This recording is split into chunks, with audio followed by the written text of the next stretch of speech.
Hello guys, galing ako sa medical ko.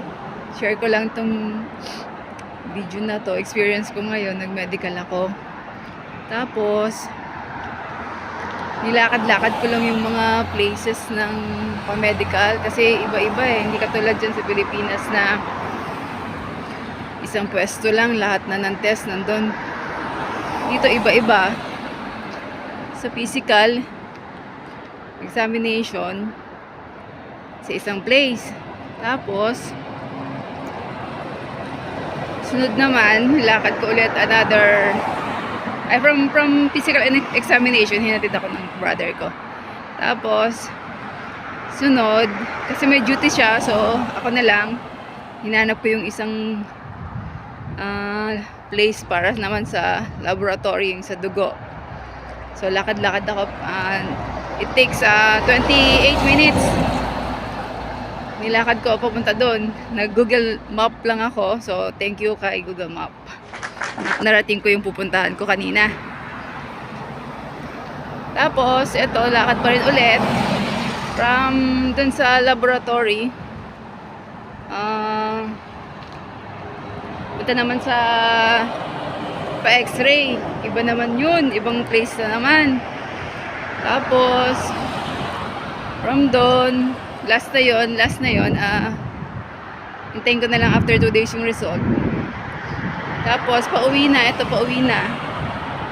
Kain lang ako ng biscuit tsaka tubig. Sa bahay na ako magla-lunch. It's ano oras na ngayon? Magto 2 PM na dito sa New Zealand.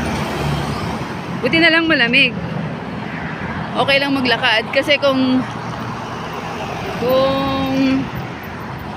mainit eh hindi ko kaya. Pero anyways, ang ganda-ganda dito, malamig, hindi ako pinapawisan. Wow! Yan yung ano nila, road nila. Eto, pauwi na ako sa bahay. 50 minutes walk. Pero pa stop ako kasi nagpipicture ako. Konti-konti. May mga nakita akong magandang views. Tsaka magandang mga halaman. Maganda kasi ng halaman eh. Mga puno. May ano dito, parang cherry blossom. Pero white. White siya. Pero meron din pink. Pero yung nadaanan ko is white.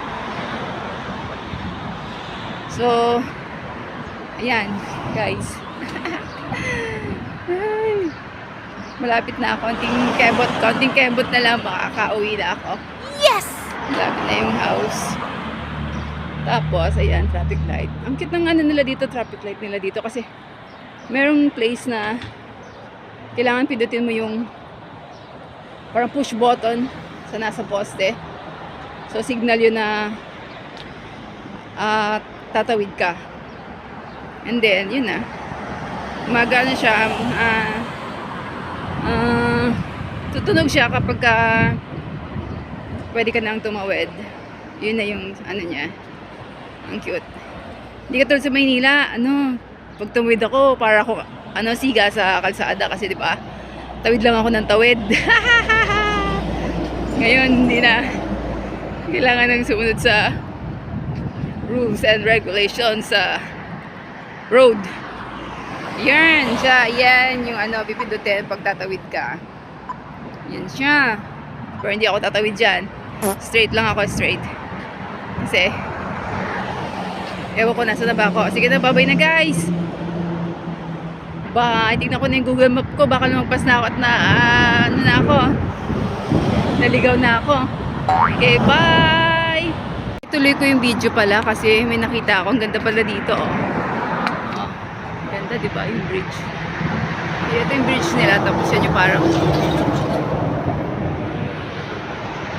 ilog-ilog nila or parang ilog Pasig, pero 'di ba ang linis?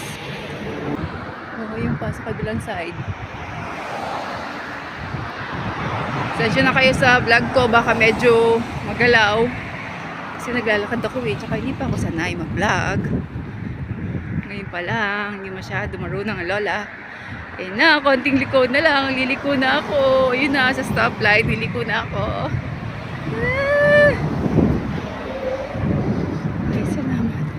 Thank you, Lord. Okay, bye-bye. Subscribe kayo tsaka like and comment. Bye-bye!